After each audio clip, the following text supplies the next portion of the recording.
Hello there, Cryptowisers. Your old friend Milton is back. That's right. Only 2 days after making my last video, I'm back with another one to prove to you guys that I am committed to being back, to bringing Cryptowise back, because it is time to get serious. Like I said last time, it's time to get serious. The countdown is on. Bitcoin halving, 232 days away. Estimated time of arrival of the Bitcoin halving is 29th of April, 2024. That's 2024, not 2024. This is an approximate date because it happens on a block, a specific block, and so that it's going to change. It's not going to be an exact date, but it's going to happen sometime late April, early May of next year. So we got to get prepared here. We got to get serious. I'm flying solo again today, even though I told Marv. It's time to get serious, Marv. We got to come back. We got to talk crypto. My last video a couple of days ago, 274 views. Okay, we are starting at rock bottom, okay? And, that's what we deserve because we've been away for a very long time. So we're kind of starting fresh.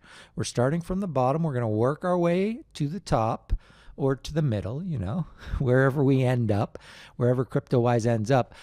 The important thing is we're talking crypto. We're talking about it on a regular basis. We're trying to stay informed. We're trying to help you stay informed. We want to have a conversation with you. What are you looking at? What are you thinking of buying? How are you prepping for this next bull run? And we're going to, share with you what we're doing. So if you haven't already, please subscribe to the channel. Smash that like button because I really do need your help to help people find us again. We haven't made videos for a very long time, but we've been making videos for, we made them all through the last bull cycle from the very beginning. So it's not like we're newbies here. I've been talking crypto for a very long time. I've been in crypto for even longer, but, our channel's been around for over 2 years now. We just have not had the chance to make videos lately. So please smash the like, hit that subscribe button. We're coming back full force. Time to get serious. Okay. If you are an OG Cryptowiser, you know that I love Polkadot. Okay. It's one of my very favorite Ethereum alternatives. I've talked about it since the beginning of the channel. I've been on it since the launch of Polkadot. And so I thought since I'm coming back after a long hiatus, today would be a good chance to kind of get caught up. What's been going on with Polkadot, the good, the bad, the ugly of Polkadot. Okay, there's all three going on. So we'll talk about all of it in today's video. First, let's just get caught up on the news here. And before I do that, please also give us a follow on the old X, the Twitter/X, because... I've talked about this a lot, but we had some issues last bull cycle. That's right. We had a beautiful Twitter account. We were talking to everyone. We had our buddies on there. And then we had all these scammers pretending to be us. And then I wrote to Twitter. I was like, come on, get rid of these scammers. What did they do? They got rid of us. So I had to start all over. I'm very lonely over there on X. Only 926 followers.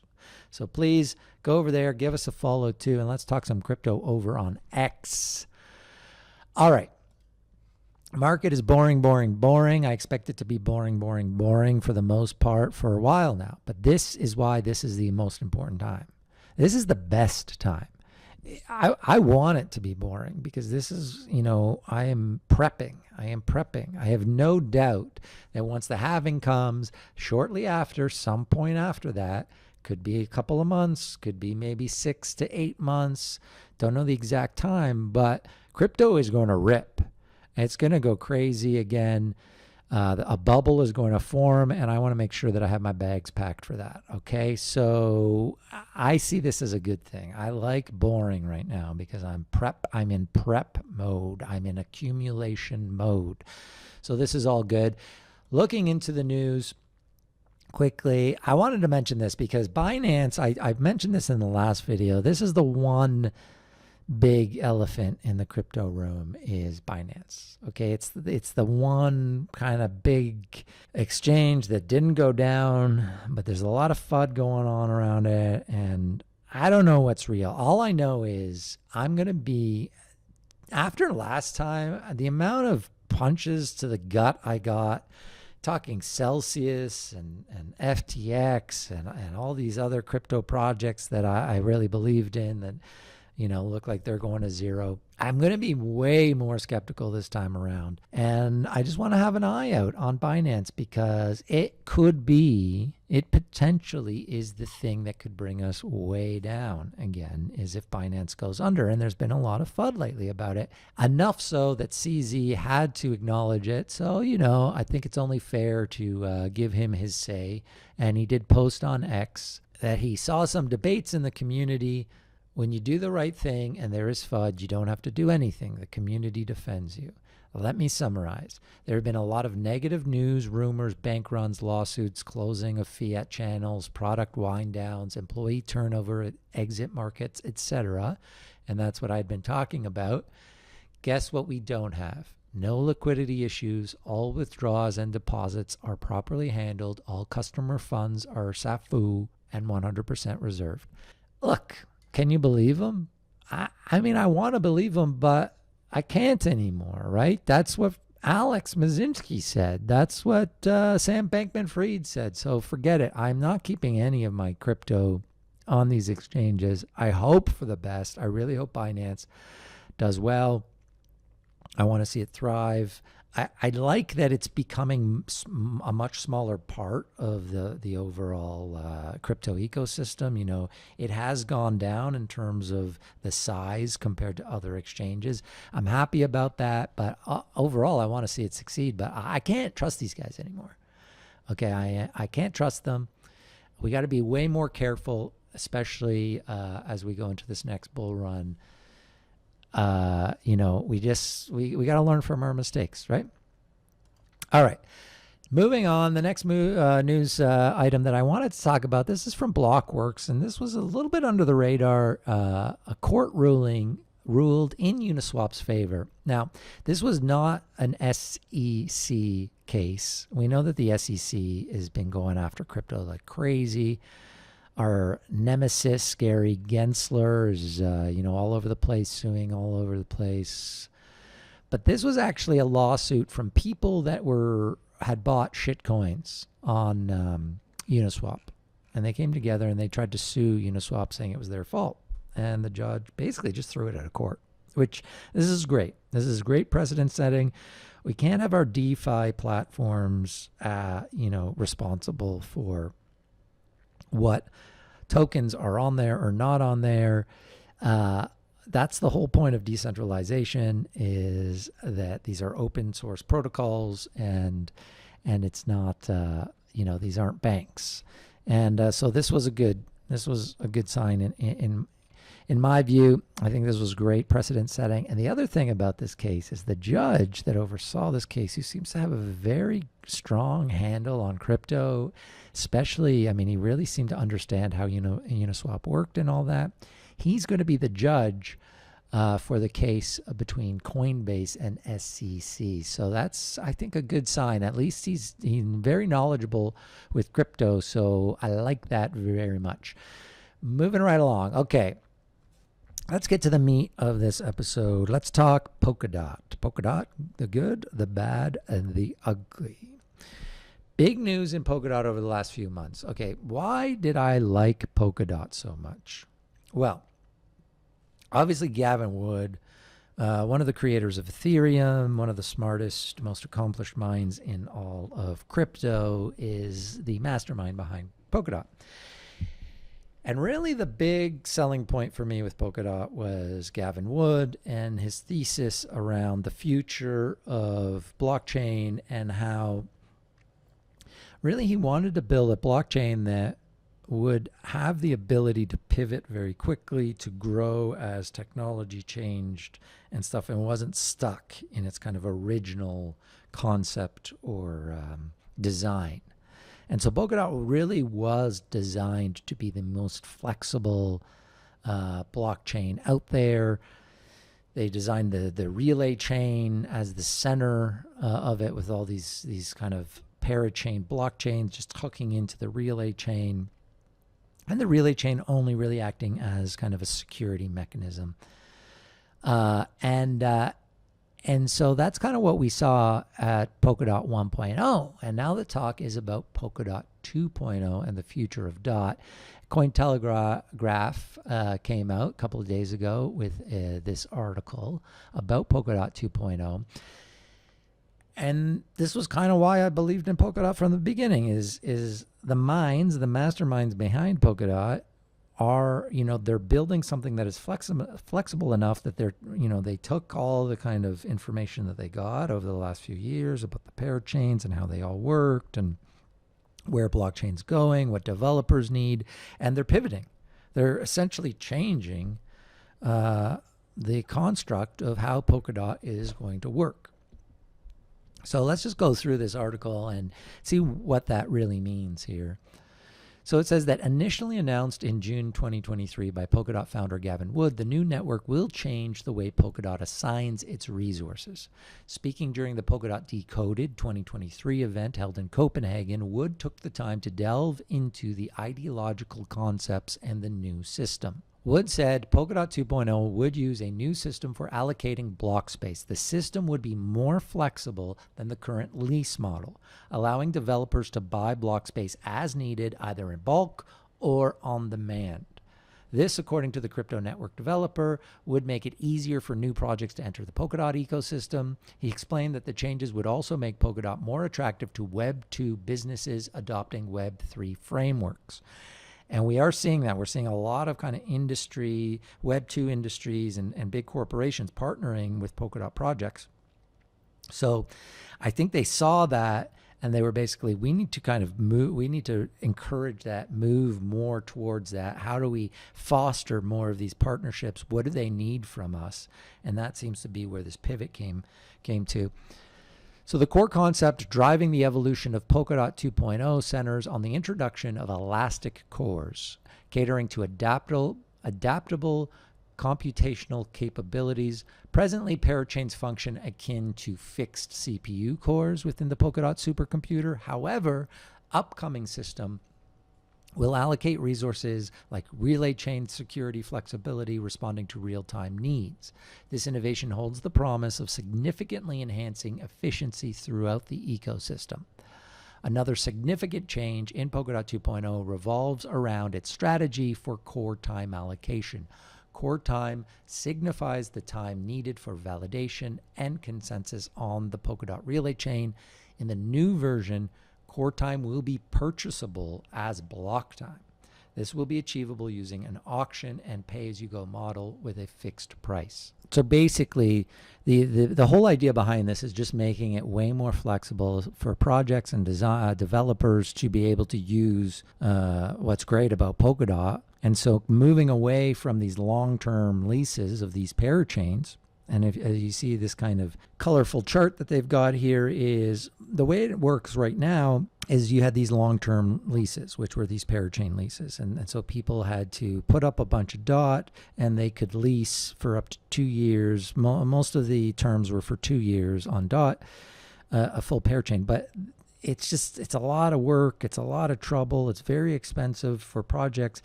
And, if you're just kind of want to experiment or try things, it's not the greatest model. So moving forward, this is kind of the new way that it's going to work, is they can be kind of sliced and diced. Basically, the core time can be sold and resold and purchased and leased in however many flexible ways they are through the auctions, but also through kind of a pay-as-you-go model. I think this is brilliant.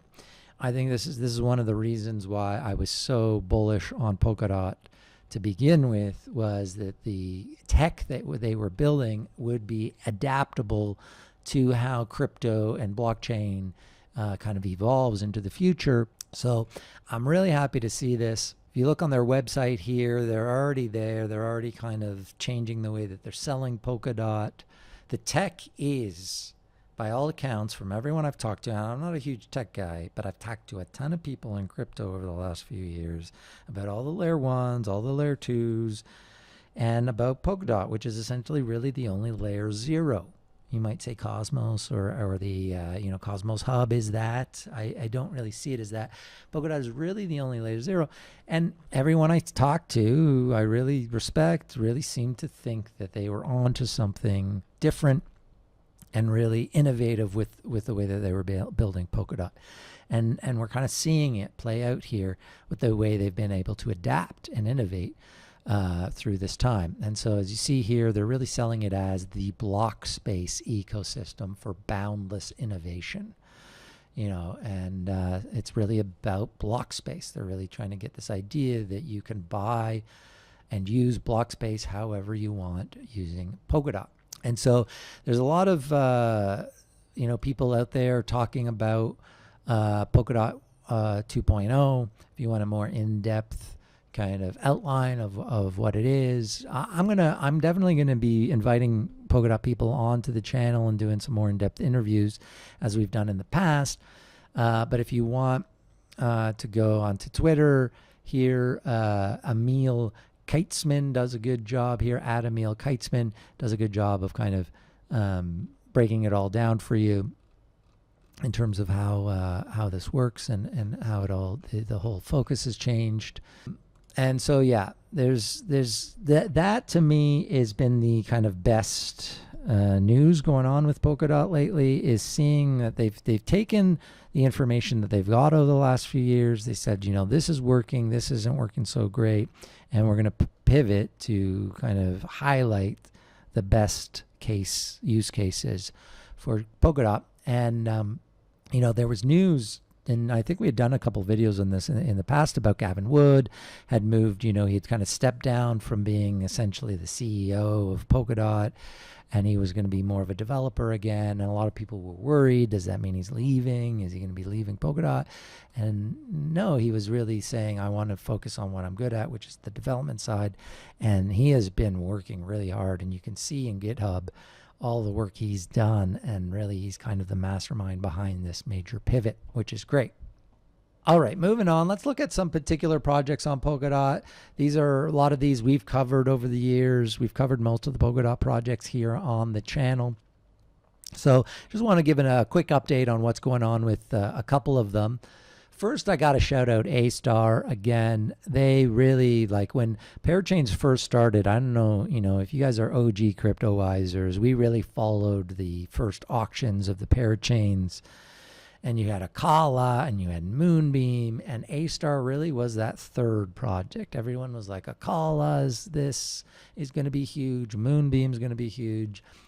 And there was a lot of support for Astar, but it was really looked at as really the third best. And, fast forward, I got to say, they have been the most impressive of all the parachain projects. And I think there's a couple of reasons for that. One, and I talked about this with Multiverse X in my last video, how Multiverse X is focusing in on Europe. They want to be the blockchain of Europe. Well, Astar really started that trend of saying, well, we have a big presence in Japan. Let's really work towards being the kind of Web3 hub of Japan. And they've done a really good job there. And it's kind of a manageable geography for them to work within, and then they can kind of build out from there. So at Incredibold, Dylan here, he's got a good post talking about this. He says, if you heard of Astar, they've become the Web3 hub for Japan, working with Sony, Toyota, NTT Docomo, biggest bank in Japan, major Japanese artists, major food brands, top transportation company in Japan, even partnered with Japanese cities, one of them considered the Japanese Silicon Valley. Supporters, it supports both WASM and EVM. Smart contracts in Rust can tap into EVM resources. Sony has invested $3.5 million into Astar. In 5 days, Astar is promising to release the biggest and most important update yet. And that is true.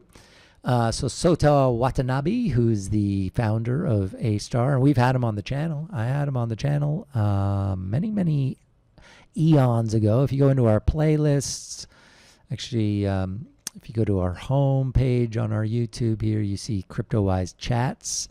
And here is Soto here. 2 years ago, we talked to Sota about Astar. and he's just been building ever since. And 7 days. So on September, so this is even sooner, September 13th at Token 2049, he's going to be revealing what he calls Supernova for Astar. And he says that there's even another big announcement for Astar, which could be as big. So 2 big announcements coming for Astar. They've done a really good job of becoming the Web3 hub in Japan.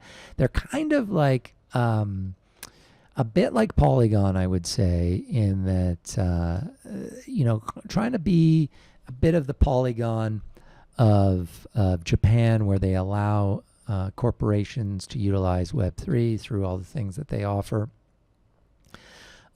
Really big fan of Astar and what they're doing. And as you know, they are on my 2025 bull run portfolio. So shout out to them. They are part of the good that has been going on with Polkadot. Another good, now this is kind of an overall thing, is that Polkadot has been doing really well securing major partnerships with industry giants in Web 2.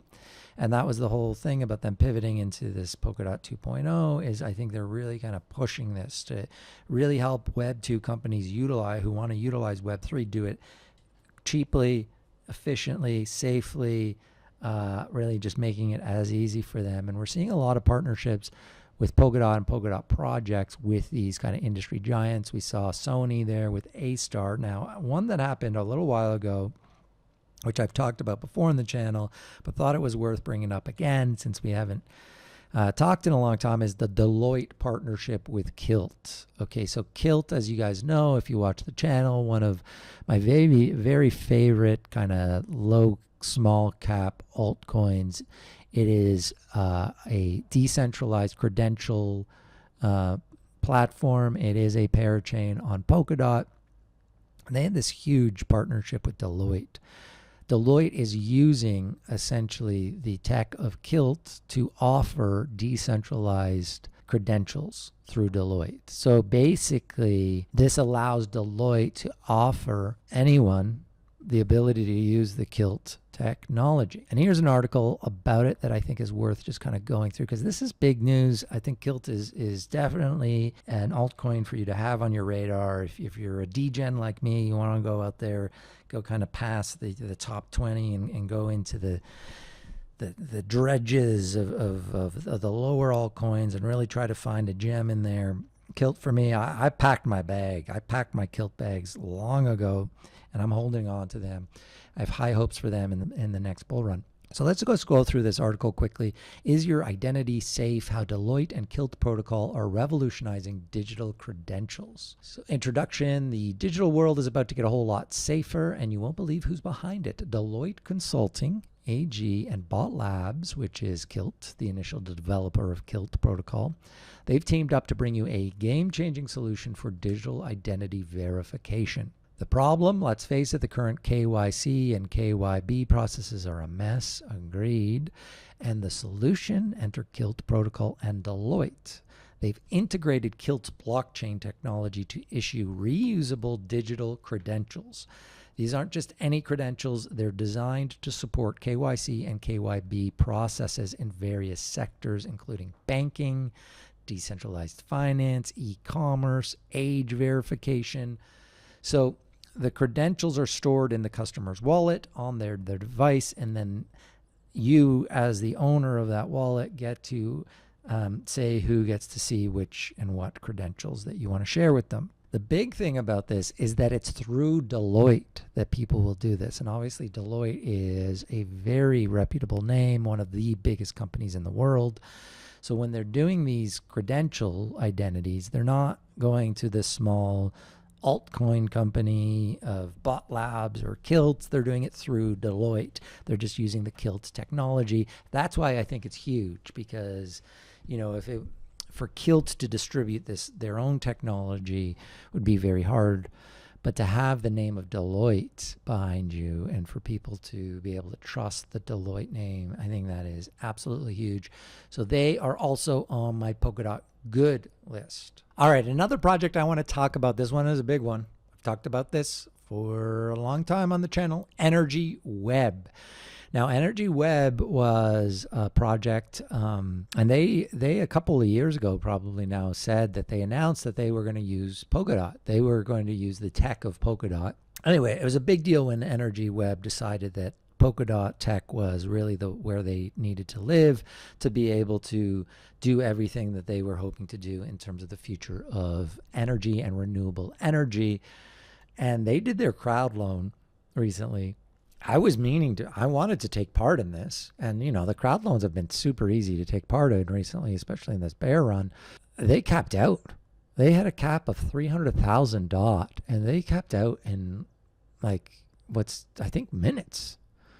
If not minutes, then a couple of hours. It was definitely very, very quick. And so you see, even in this bear market, when it seems like no one is talking crypto, no one seems to care, liquidity is down, volume is down, the top projects in the altcoins, and we're talking altcoins, we're talking small projects here, a lot of people still have their pulse on what's going on. So something like this happens, and that, you know, piques my interest. Unfortunately, I wasn't able to contribute any DOT. It capped out, but certainly Energy Web and the Energy Web token is something that I'm keeping my eye on. It is not yet fully on my 2025 bull portfolio list, but it is a very strong maybe. I think it's probably going to get there. But Energy Web, it was great to see them cap out here a 300,000 DOT like in minutes. It was crazy. On the flip side, we have the Enjin project. Now, the Enjin project was already a parachain. I contributed to them a long time ago, and I actually have not gotten my Enjin tokens from that. I need to figure that out. Anyway, they announced that they're actually going to create their own chain. They are moving away from their parachain model, and they're going to be building their own blockchain, and Enjin blockchain and Affinity Matrix chain, a new era in the future of NFTs. So Enjin blockchain, they are an NFT gaming blockchain. They were just going to be a parachain on Polkadot, and they've decided to move away from that, and they're going to do their own blockchain built on Substrate, though. So the same tech as Polkadot, which means it will be completely interoperable with Polkadot. And also a very good sign, again, for Polkadot, in that Enjin originally was an ERC20 Ethereum project, and then they looked at and realized tech-wise they weren't going to be able to do what they wanted on Ethereum or EVM even, and they chose to go Substrate. And but a bit of confusion here around really what's going on here with why they decided to exactly move, and really they're, as I said, I was a contributor. This is a long time ago, to them getting a parachain, and really they did nothing with it. And then all of a sudden now they're saying that they're going to be building their own blockchain. Anyway, so at least something's going on with Enjin. But I do have to say, them coming out with this, not great for Polkadot, in that there's a bit of question, some questions around why couldn't they just use the parachain to do what they wanted? So they did do this FAQ here on Twitter. This is back in June. It said, what's the Enjin blockchain? It's a blockchain custom built with NFT specific functions at the protocol level. It has an end-to-end, easy to use app layer and compromises two main parts, the Enjin relay chain and the dynamic matrix chains. What happens to Affinity with the Enjin blockchain? Affinity, which was their parachain, that was their Polkadot, what they called their Polkadot blockchain, has been forked to the Enjin blockchain. Now functioning as Affinity Matrix chain, awaiting ratification through a referendum, Affinity's data stays readable on Polkadot, and the community can guide its future. Anyway, you can go here on the Enjin Twitter if you're interested, and get some more answers here on this. I'm going to be watching it. All right, so that is kind of, I'll put that in the bad category. Now it's time to move to the ugly. Polkadot, this is okay. This is actually really good and ugly at the same time. So this is about OpenGov, the Polkadot OpenGov. Now, this is what needed to happen. Polkadot is, in my mind, one of the most decentralized crypto projects out there. It is, I don't know why it doesn't get the due that it deserves from a decentralized standpoint. They do everything they can to be truly decentralized. And one of the main things they did last year was their governance. They really decentralized the governance, the way it all works. Anything, goes up for a vote. If you want any money from the treasury, goes for a vote. And it's, truly democracy in terms of people. If you own DOT, you can vote for what gets funded or not funded. And as the weekend says here on Twitter, OpenGov on Polkadot feels like a glimpse of true democracy in action. Imagine a world where such inclusive decision-making is the norm. It's a powerful vision that could transform our future. Polkadot. So, yes, the idea of a decentralized, how decisions are made need to be decentralized, but in practicality, it's tough, okay? Because democracies are hard and really can you trust the DOT holders to make the best decisions for the platform, for the relay chain, for the treasury, right now when it's in such an infant stage? And so we've seen a lot of controversy lately. This one obviously caught my attention. Chico Crypto. If you don't know Chico Crypto, he's one of the top, crypto YouTubers out there. I've certainly watched a lot of his content. He has talked a lot about Polkadot in the past. I have to give him that. And Kusama, he was big on Kusama very early on. He's got a big following. But I don't know how I feel about this. So he has put in an application essentially to get a bunch of money from the Polkadot treasury to make some videos on Polkadot DeFi. So, and look, Polkadot DeFi sucks right now, okay? It really has. A call has been a bomb so far. Sora, Polkaswap has been a bomb in terms of, TVL and users. No one really uses Polkadot DeFi so far. So the idea of someone promoting it, not bad. But to ask the treasury, okay, he's asking the treasury for a lot of money to make, a few videos in a bear market. I don't know. I can't support it. And I'm a content provider, okay? You're literally listening to this. This is crypto content. I know how much work goes behind this stuff. And I know that Crypto Chico does have a following. But he's asking for almost $300,000 worth of DOT to make 26 videos. And, other crypto content providers like our buddy Crypto's Chain, he's been on our channel before. We talk a lot because, or we did back in the day, and hopefully we will soon again, because, he's big into DOT and we're big into DOT, and I really respect what he has to do. He's been, interestingly enough, I want to have him on the channel. I want to do an interview with Crypto's Chain soon because he's been really following this much more than I have. And I think he wanted to make a bunch of content. He wanted to get some money from the treasury and I think was turned down. So anyway, he's putting his support behind Chico Crypto. He says that now that Chico Crypto is preparing to launch a Polkadot proposal for funding on-chain, let's see if Donnie Big Bags and other DOT whales will jump in to support. It will be an interesting referendum to watch closely. Good luck, Tyler, who is Tyler's Chico Crypto, and the team, by the way, once you launch it.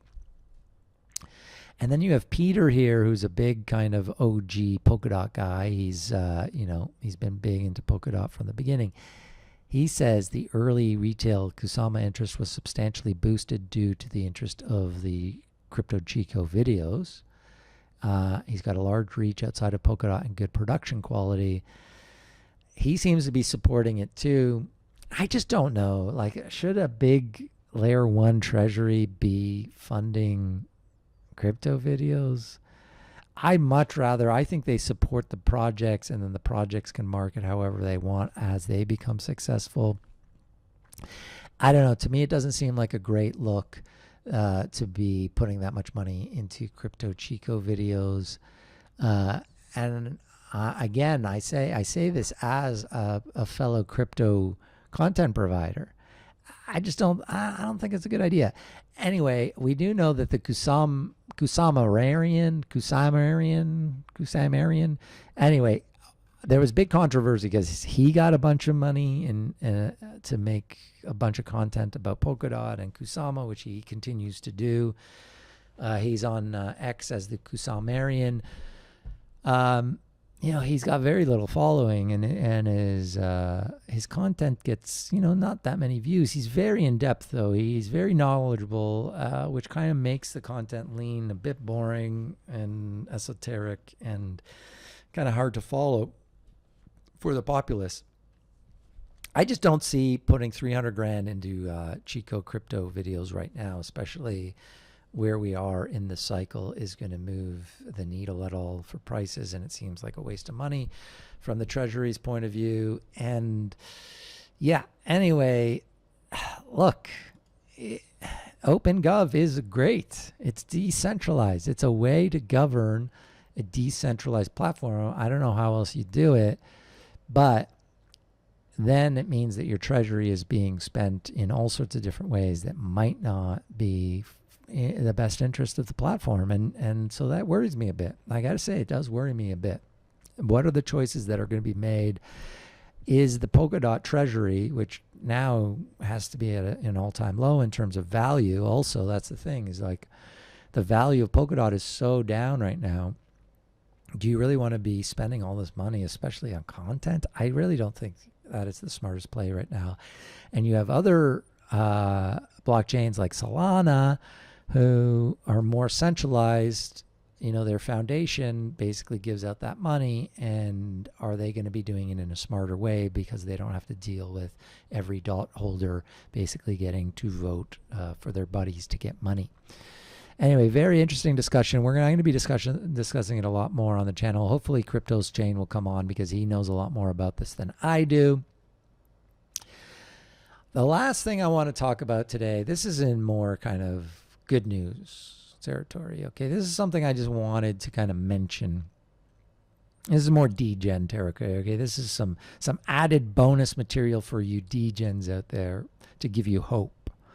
If you're new to crypto, if you were just getting into crypto the last bull cycle, I want to tell you my story about Cardano. Okay, I don't talk a lot about Cardano on the channel. Little did ye know, Cryptowisers, that I was in Cardano very early. Okay, so I didn't hit the spike in 18, which got Cardano up to about 30. I think it hit about 35 cents was the big peak. Okay, back in 2018. This little bump here. If you're not listening to the podcast and you're watching on YouTube, and if you are, subscribe and like, please. Anyway, I did buy a bunch of Cardano as it came down here around this level. Or no, more this level. So about 8-9 cents, okay? I bought into Cardano. I thought, okay, it was up at 35 cents. Okay, this might sound familiar if you were in on the last bull market and this was your first cycle that you've lived through. And you've got a bunch of altcoins right now that you believe in, but are way down from the all-time high. So I was holding bags of Cardano that I had bought around 10 cents or so after it had fallen from 35 cents. But there were a ton of people out there who bought Cardano at the peak at around 35 cents. Now, you had to wait a very long time, but I did. I held on to that Cardano forever, and I didn't know what was going to happen. I wasn't even that big of a Cardano guy. I wasn't even really following along. But I knew, obviously, that they were a serious project. And so fast forward to 2020, and it starts pumping. So yeah, it took 2 years, but then it started pumping. And then, as we all know, in the last bull cycle, it went up to $3. So it basically almost 10x'd from its last all-time high. And all through this 2018, 2019, everyone was saying crypto was dead, crypto was dead, crypto was dead. Okay, the way that everyone's talking now, if you're someone who bought at the peak last time and everyone's making fun of you because crypto is dead, this just to give you some hopium. Okay, this is what happened to me with my Cardano last time.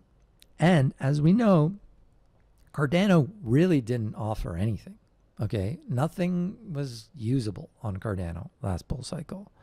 There's talk that Sunday Swap was coming out, all these dApps were going to come out, but no one used Cardano. It wasn't, it wasn't like Uniswap or all these other dApps on Ethereum or even Solana. It wasn't like any of these other chains. It really was an unused chain, and it's still 10x because it was a big name in crypto and people still really believe in the tech and the team behind it.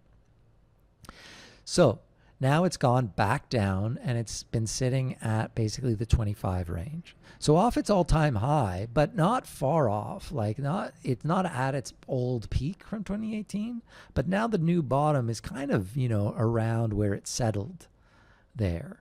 So that's kind of where we're at with a lot of these tokens now, is they've reached a sort of bottom-ish.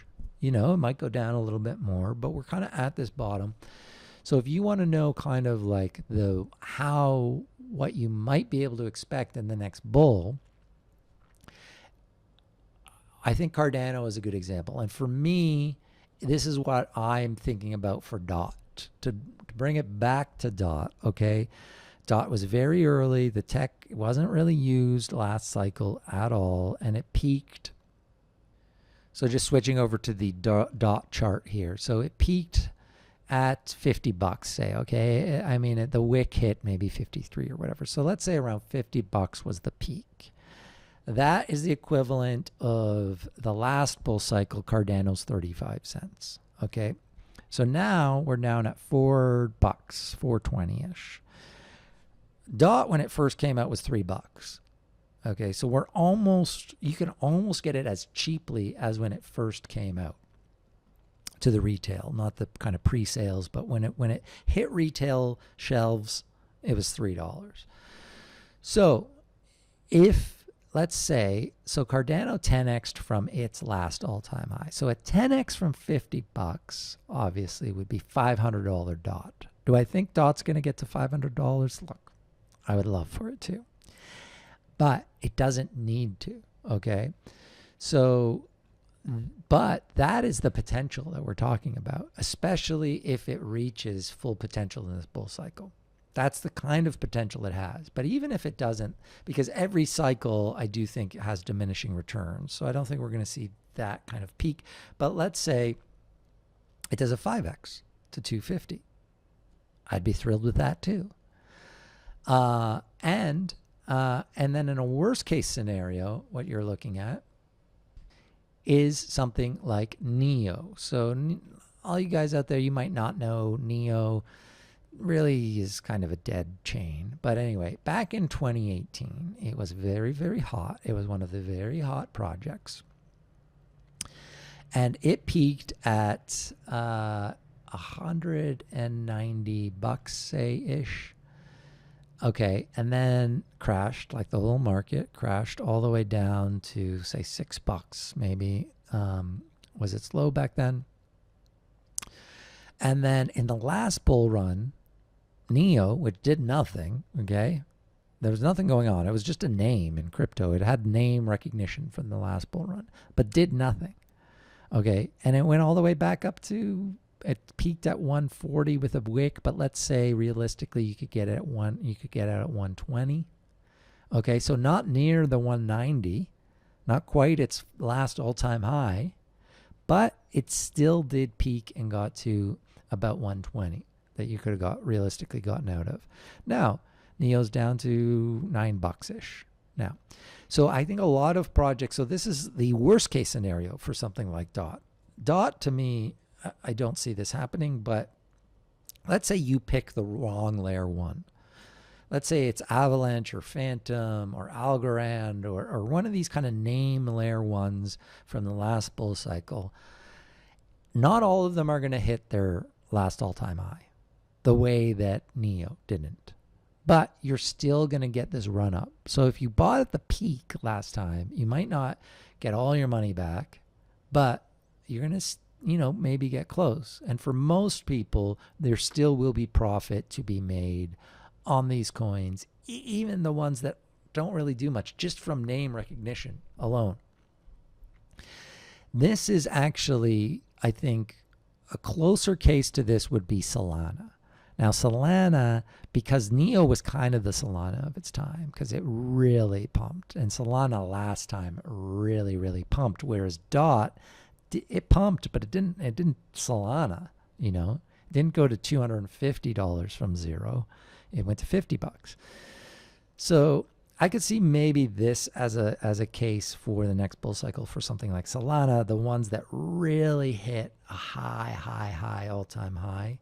Maybe they don't reach that all-time high again, but they get close. But for something like DOT, I'm thinking it's going to do more like what Cardano did for me when I held it through the last bear and then sold it in the last bull. Anyway, just wanted to go through that. That's a bit of hopium, especially for you newbies who are kind of just existing in your first bear. Like if you're new, you've come at the perfect time because these are great prices for you to get in at. But if you did come in at the last hype cycle and the bubble and it burst and you feel like an idiot because your bags are down 90%, you're going to be able to recoup that.